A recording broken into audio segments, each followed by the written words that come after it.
Thanks for tuning in to the Scaling Therapy Practice. This is James Marland. This is the show where we ask you to take small steps towards big growth. The other day, I was looking into my website numbers and I was thinking, oh, we've had some growth. How many? And I was asking myself questions like, how many visitors did I get? How many visitors did I get a month ago, 6 months ago? Where are they coming from? How do they find me? What words are they using to search for me? And how do I make that better? Like, how do I improve it? How do I expand the reach? And I have a friend, Daniel Fava, who is going to do a free webinar on SEO strategy. It's called From Keywords to Content, How to Create a Simple SEO Strategy for Your Private Practice. It's coming up very quickly, September 7th at 11 a.m. Eastern Standard Time. And he wants to give you some information about how to improve your SEO. So I'm going to let him, I copied this from his registration video. Thank you, Daniel. But he's going to explain exactly what he's going to talk about in his webinar. Give a listen.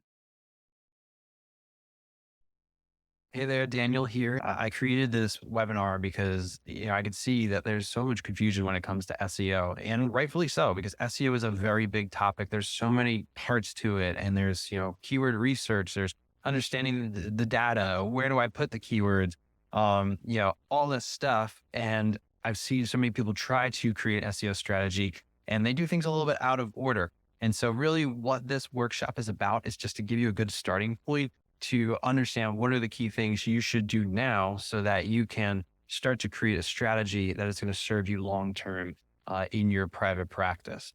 And so things we're going to talk about is how SEO and search engines work. Like, let's just get a baseline understanding of how things work, which is really going to help you understand why we're going to be doing what we're doing. We're going to go over things like, how do you uncover how your website is doing right now? What are the key things you can look at to assess your current performance? And keyword research, that's always a big question. What makes a really good keyword? How do I know which keyword my ideal clients are using? We'll talk about that. And then we'll go into more about content. How do you actually create content that is going to rank well in search engines, that's going to continue to grow your traffic and bring in more clients? Plus, we're obviously going to have a live Q&A at the end of it all. So that's always good to just get to those specific questions that you might have about SEO. Thanks, Daniel. So that was the webinar From Keyword to Content, How to Create a Simple SEO Strategy for Your Private Practice. You're going to learn the top 5 mistakes when trying to do it yourself for SEO. 4 things you need to put in place in order to create a holistic SEO strategy for your private practice. Tips, tools on your website, keyword research, and much more. That's going to be September 7th at 11 a.m. I hope you register. Click the link in the show notes for the registration page. The second update I'm going to give you is that David is creating a new podcast. I don't have the name for that podcast yet, but I'll get it to you in the upcoming episodes, which also means he's going to step back a little bit from co-hosting duties. He's still going to be a part of the podcast. I'm going to bring him on for things, hopefully upcoming up in the next couple episodes. We're going to do an episode on webinars and how to create webinars that attract your audience. He's really good at those types of things, but he's taken a step back. So we're going to change the format of the show to a panel show. And I have 3 other members who are going to do 12 episodes with me. And then they might stay on, they might rotate off. We're not exactly sure what the rotation is going to be, but I have some contacts in the SciCraft network and also in the therapy world. So we're going to talk in the next 12 episodes, we're going to talk about marketing. We're going to talk about the different phases of marketing, from web pages to podcasting to blogging, joint venture partnerships, email, all networking with other people, going to conferences, all sorts of things on marketing, because that's what a scaling therapeutic practice needs to do, is figure out their marketing strategy.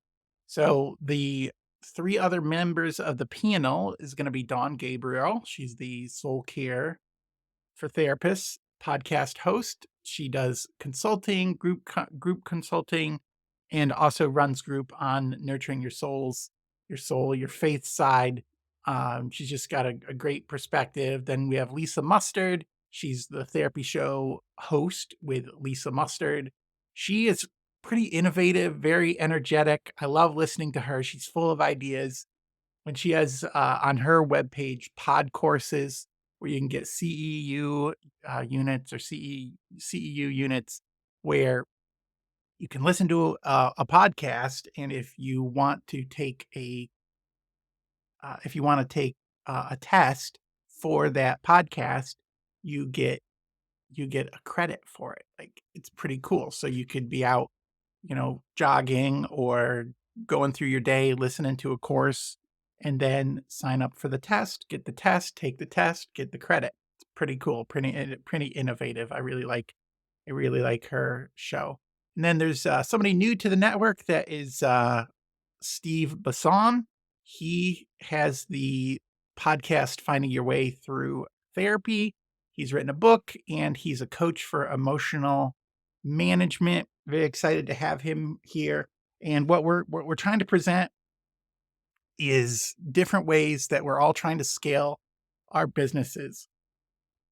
We're at different phases, different stages.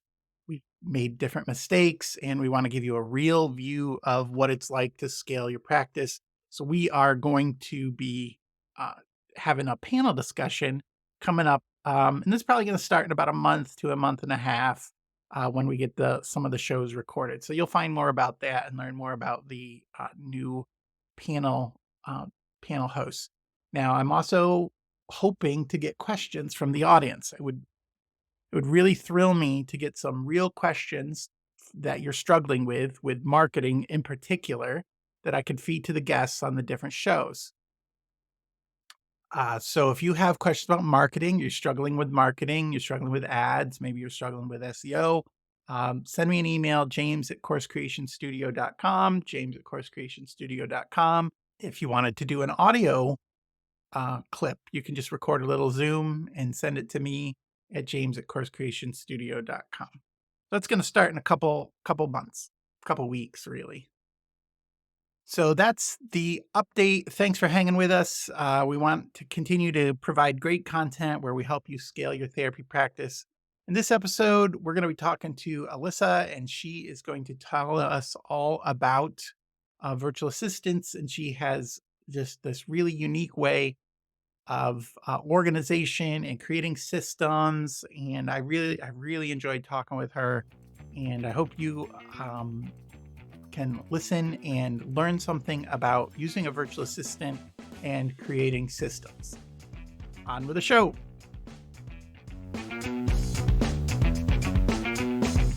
Welcome to the Scaling Therapy Practice. This is James Marland. This is the show where we encourage you to take small steps towards big growth.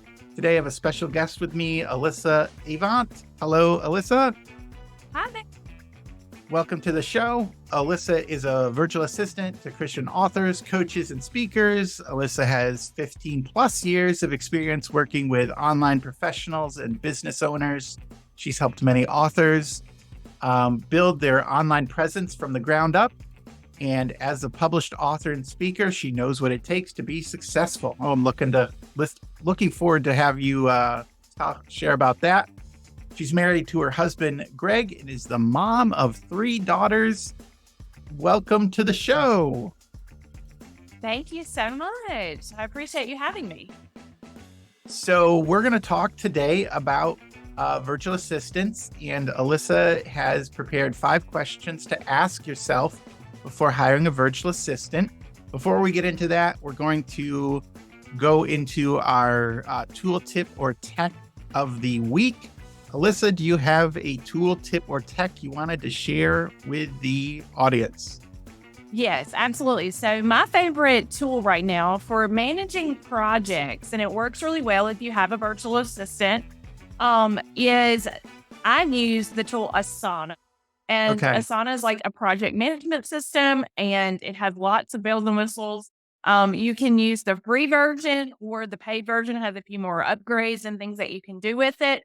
But it helps to manage a team if you have one or looking to build a team, because you can use or have everything in one place and can communicate back and forth without having to chase, your emails. Yeah, I've seen a lot, and I hear a lot of people who like Asana. What's like the killer feature of that you're like, oh, I'm so glad Asana does this?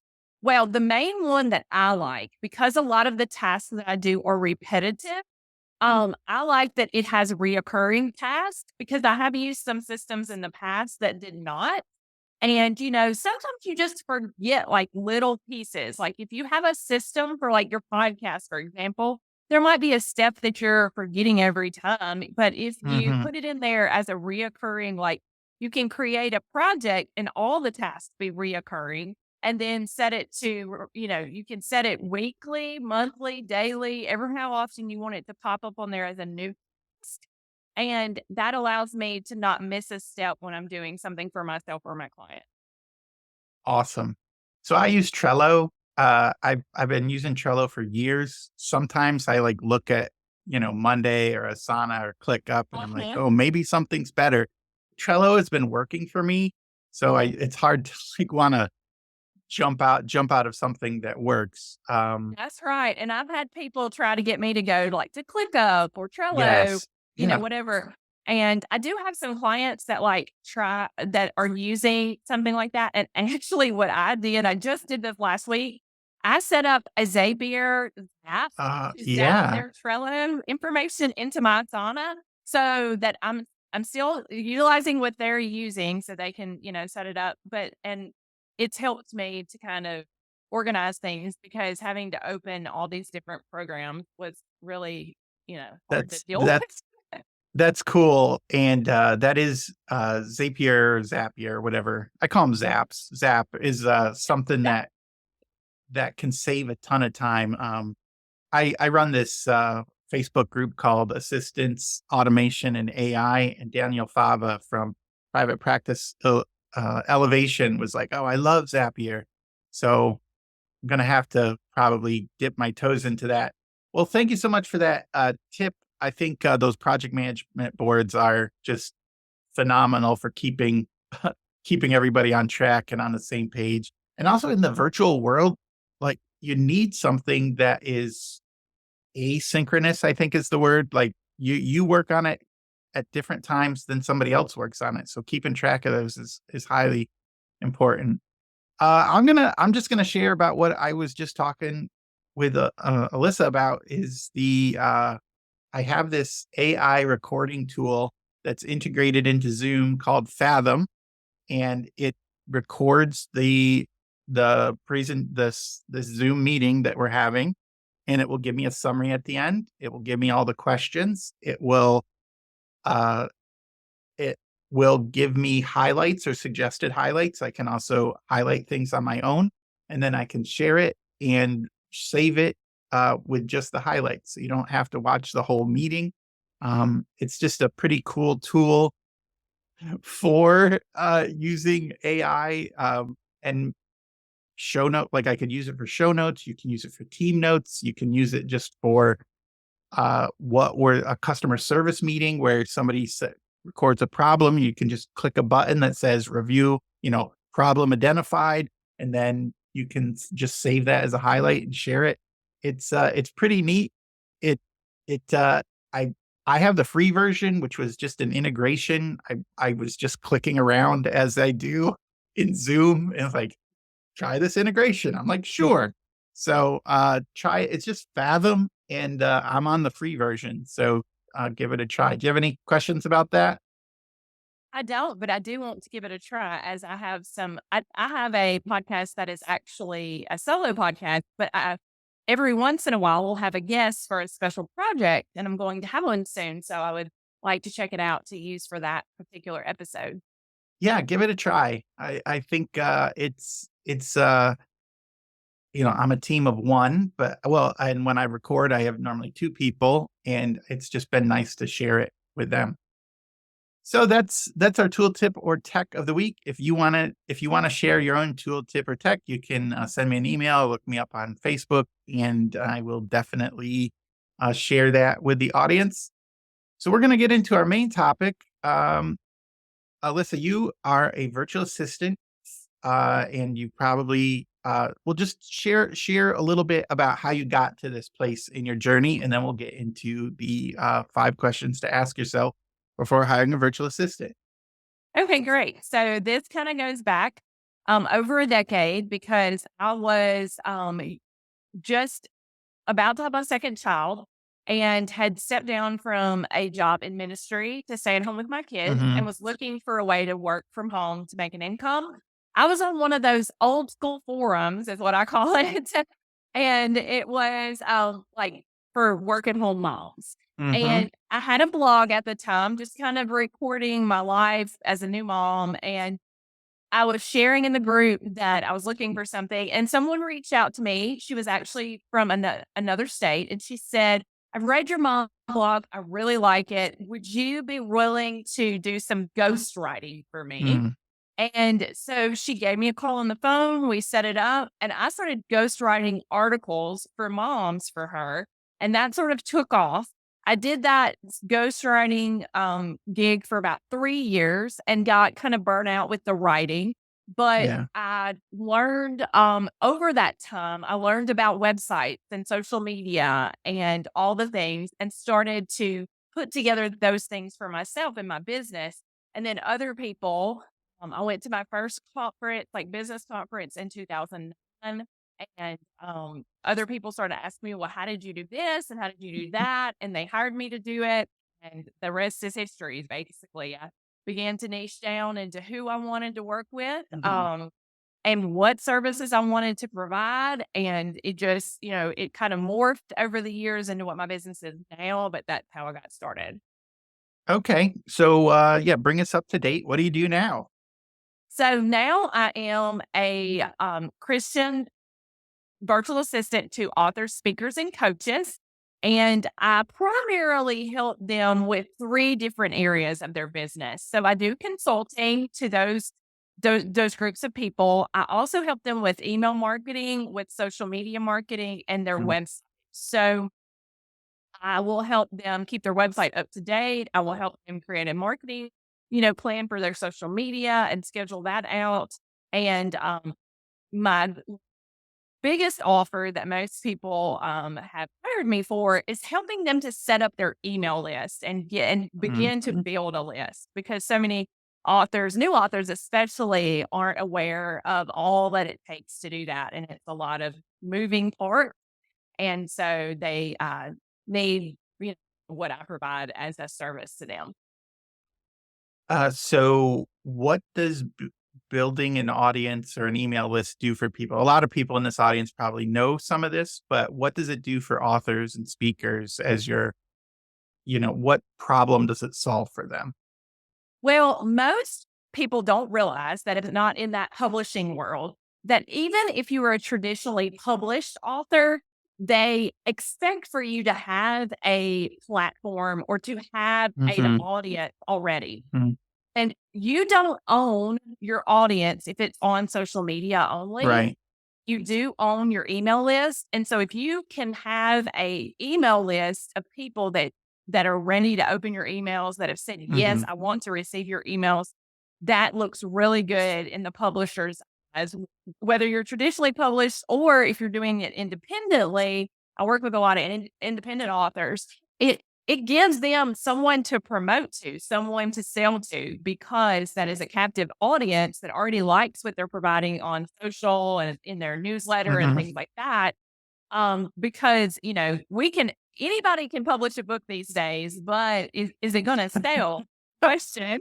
I know the tools are right there, but will Right. it like without an audience, the best book is not gonna sell. That's right. So it gives you that audience and a captive audience because there's so much that people's is buying for people's attention. There's so much Hmm. noise. Um, but if you have that list and you have people that are regularly opening your emails, you can sell, your books to those people, and that would be your target audience and the Hmm. people that are looking for the problem that you solve as an author. So. Okay. I'll ask another question about email lists. Like what are 2 or 3 good choices for an email list? Like So great. MailChimp or ConvertKit or Yeah. something? So this week on my podcast, I talked about the top 3 Oh, um, cool. email service providers. So if you go to the Christian Business Advantage podcast, that's what this week was about. Oh, And well, great. You got a highlight then? but I'll highlight it and say my Okay. top 2 are ConvertKit Hmm. and ActiveCampaign. I use Active ActiveCampaign, campaign. but Okay. ConvertKit and ActiveCampaign are my top 2. There is one more if you want to go listen to the episode that I recommend. And all Sure. podcast episodes are like 12 minutes or less. Okay. All unless I have a guest, which is very rare. But when I do have a guest, it might go 30 minutes. But I have short tip type, podcast episodes that are you can listen to like, you know, in the time it takes you to do the dishes or Yeah. something. So Yeah. Go get the mail, go walk get the around the mail. corner. Yeah. Yeah, exactly. Great. Oh, well, that's awesome. So I'll make sure to put your podcast in the show notes. I think that be an interesting uh, listen to, and also just something you can do, relatively quickly. Some quick tips. All right. So let's talk about the topic, which is the 5 questions to ask yourself before hiring a virtual assistant. And yeah, so why don't you just take it away and start with question number 1? Okay, so question number 1 is, am I willing to let go of control? Uh, uh, When you're used to doing something yourself, it is very difficult many times to let go of the reins and allow somebody to help you. So if you want to grow, though, you have to be willing to let go of some control. yeah, I've definitely had experience that managing the virtual assistant company. So what are some signs, if you can identify them, that you're struggling to let go of control? Like what's some of the behavior you would see in somebody who might not be ready to let go of some control? Well, they one of another question that we're going to get to is like helping the person know what you're going to outsource to that person. Mhm. And if you're not willing to let go of control, you can't even make a list because, Mm. like, oh, well, I can do that. I can keep that. It's kind of like when you're trying to clean out something and you Mhm. don't want to let go of memories or whatever. It's the same thing. Like you can't put down on a list what someone else can do because you think it's something you have to handle and everything you have to handle. So that's a big one for sure. How do you help somebody overcome that?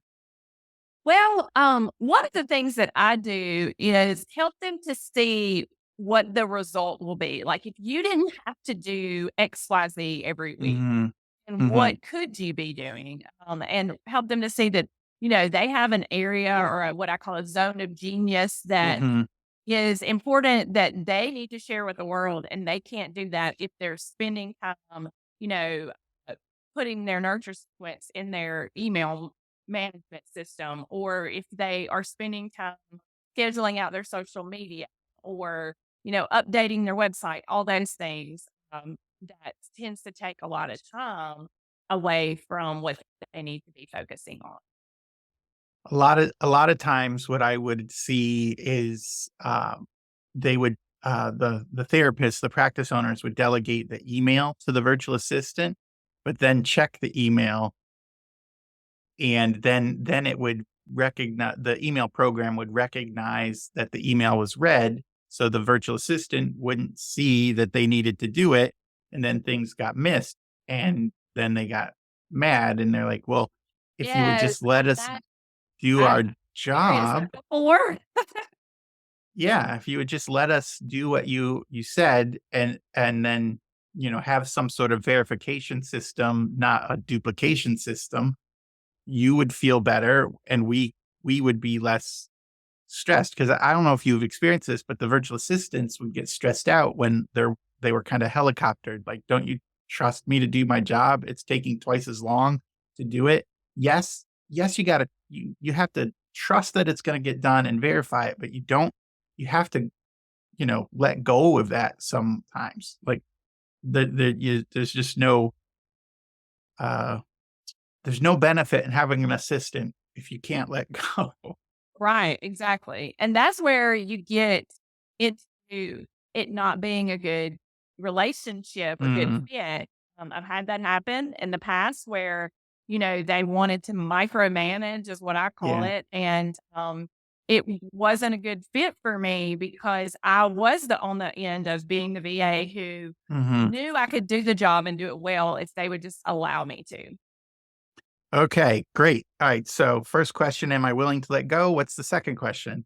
The second question is, what do I not enjoy doing, even if I can do it? So there's a lot of things I can do, but what do I not enjoy doing so that I can hand that off to a virtual assistant? That way, when you get to the point of hiring them, you already know what are some of the things you should outsource. And my example is I can uh, my books, for example, Hmm. but I hate trying to figure all that out, and it gives me Yeah. stress, so I hired a bookkeeper. Hmm.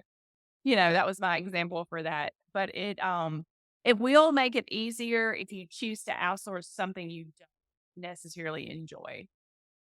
So, do you have a trick on helping people identify some of those things they don't enjoy?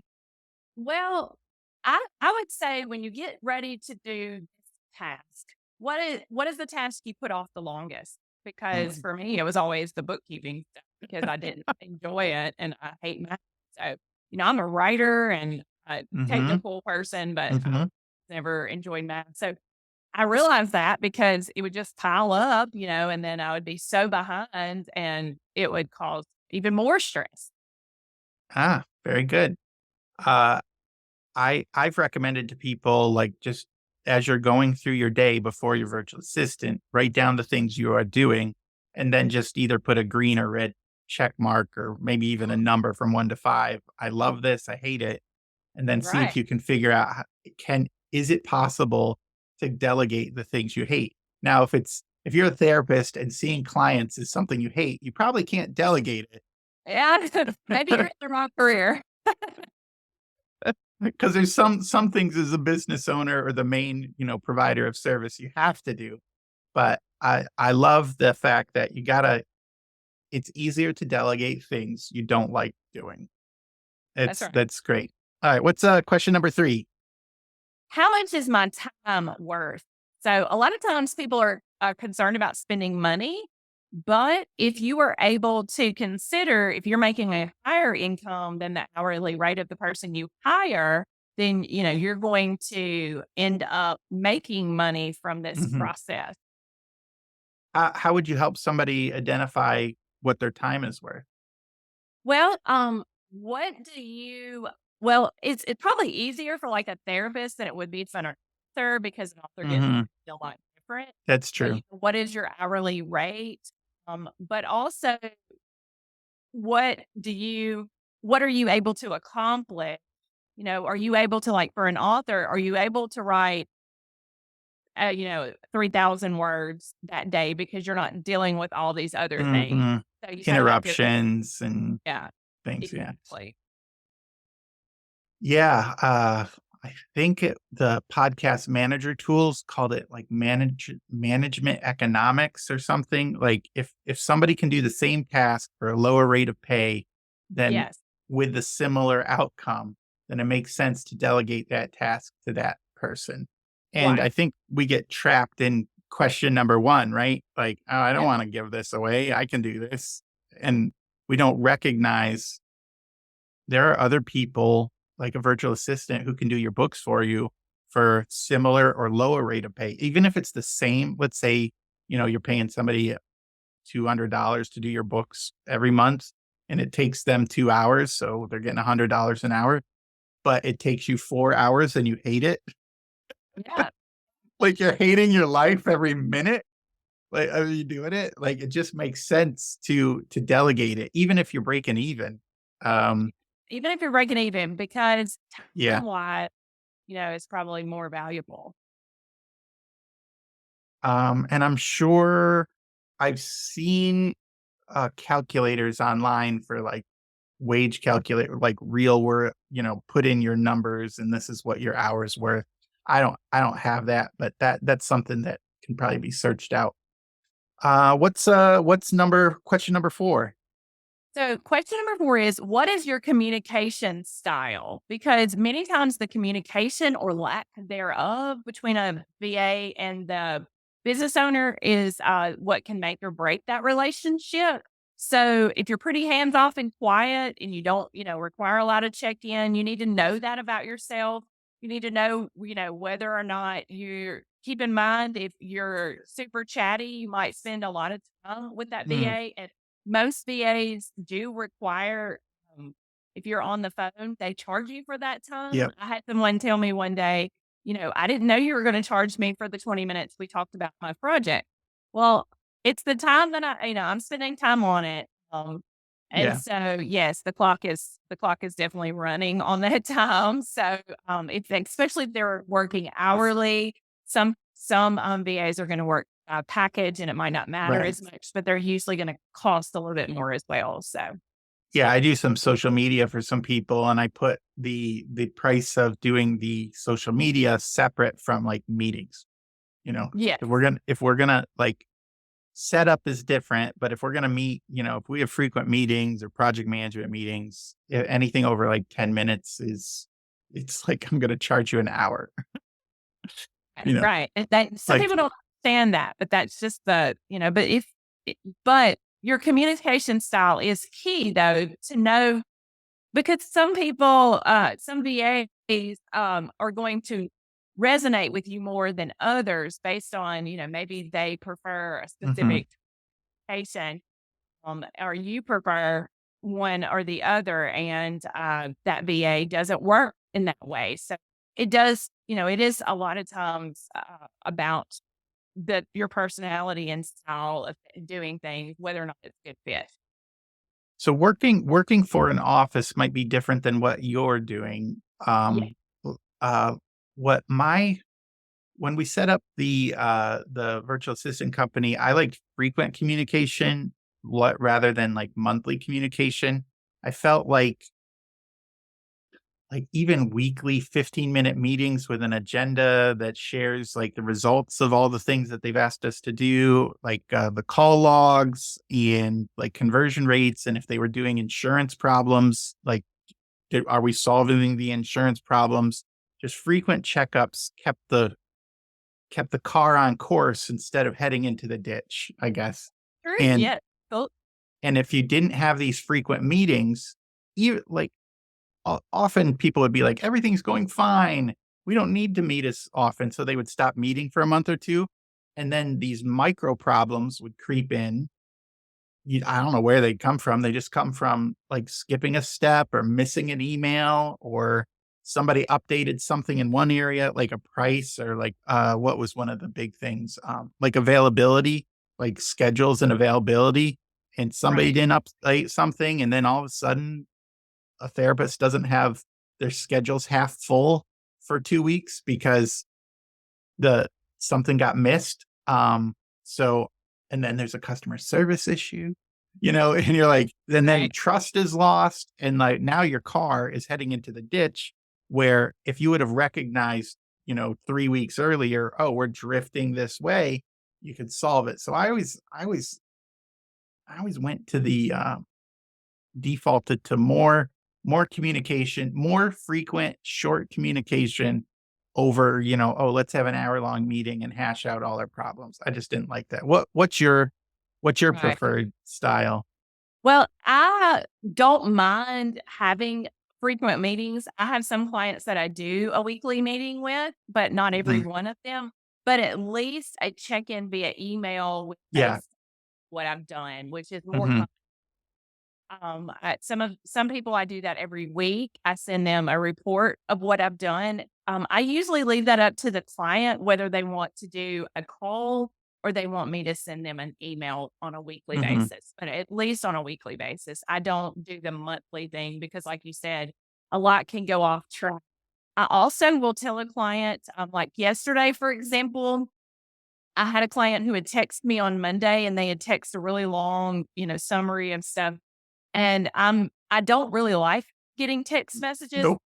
from her that I would either like for her to us to get on a phone call or for her to email me a summary of what these updates were, because it would be easier for me to track. And so we actually did a 15-minute call and I was able to go back to our last meeting and she had updated some deadlines. She needed to push them out, but because of her schedule, not mine. And Mhm. but yeah, the text messages, I don't mind a text if it's a quick something, but like a ton of information, I almost always say, "Can you, get on Yeah, a send call it to me in an email or via email?" voicemail this to me, yeah.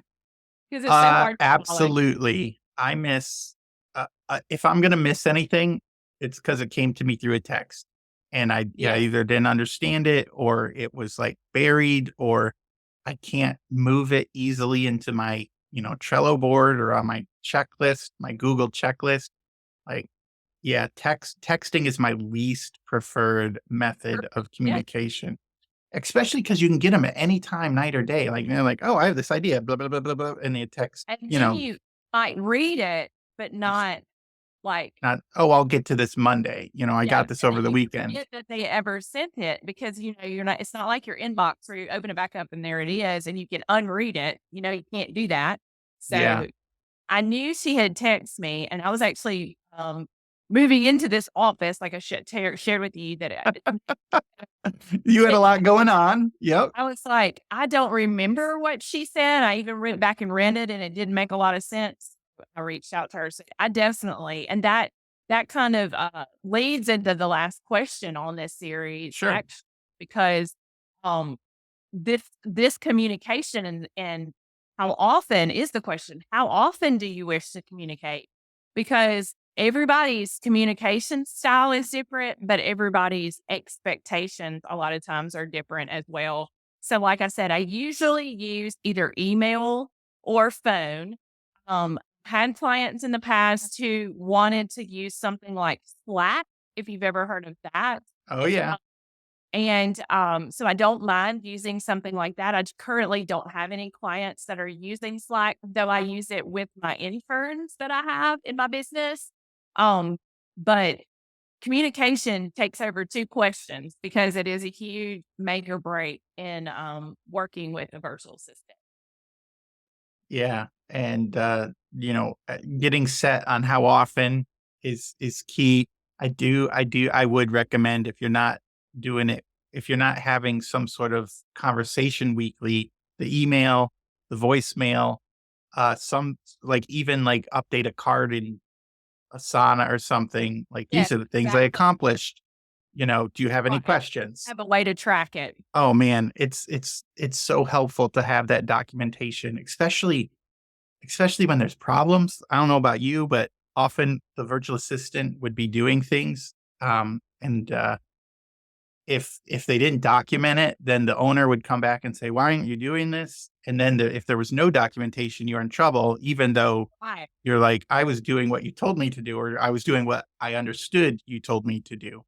So Yeah. having the regular documentation has saved us, even if they're like, "Oh, I don't have time for meetings. I don't have time to come check in with you." Having your little weekly form, "These are the things you assigned me. These are the things I did. These are the questions I have that are stopping me from advancing. Can you give me some advice? Give me Yeah, absolutely. something to do on it." And then there's just no excuse, "Oh, why did you do this?" "Well, because I told you I didn't have enough information. This is what I think I should do. The deadline is coming up. What do you want me to do?" So, yeah, documentation and frequency of meeting is critical. And I think it builds trust. Like if you're a practice owner or you're somebody working with a virtual assistant, the more frequent contact you have with them, the greater trust you build. And the more trust you have in the relationship, the faster you move. Like it's just, and you can't do it. You can't, you can't microwave it. And I think it's very difficult to do over email, build that trusting relationship. Right. So, you know, the 10 or 15 minutes you deposit weekly is going to compound over time if you're frequently meeting with somebody. So That's right. that's my experience. Uh, so those were the 5 questions, and you have a handout on that, right? I do. And I gave you the link because it is a little bit of long link if you'll put it in the show notes for them. Sure, absolutely. I will put that link in the show notes. So if you want to like examine that a little further, I'll also put the podcast in the show notes. Before we get to the one thing, where can people find you now that we're talking about like handouts and freebies and stuff? Where can people Oh. find you online? It's AlyssaAvantandCompany.com. Okay, so it's AVANT, Alyssa Avant and Company.com. All right. That's And correct. are you on social media at all? I am. I'm on Facebook. It's the same thing. Just Alyssa Avant and Company.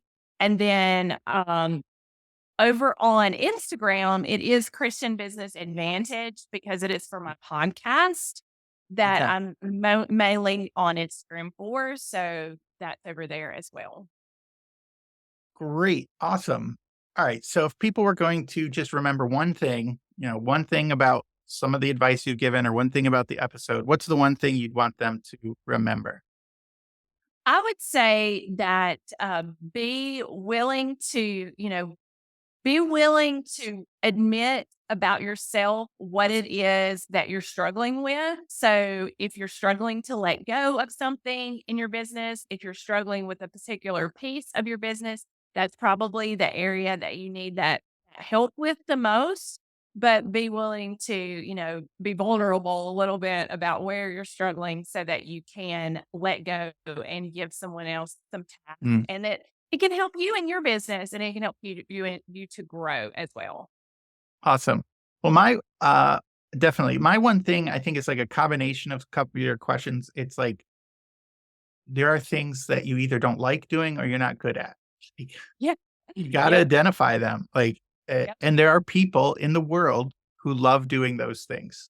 It's Right. crazy, I know, but if, I love putting together podcasts, and mm, I use a program called Descript, and I drop in the audio and, like, make things sound nice, and I feel good when I do it, and there are people in the world that they'd rather go to the dentist, than produce a podcast, or they'd rather, be in the rain for 5 hours than do anything technical.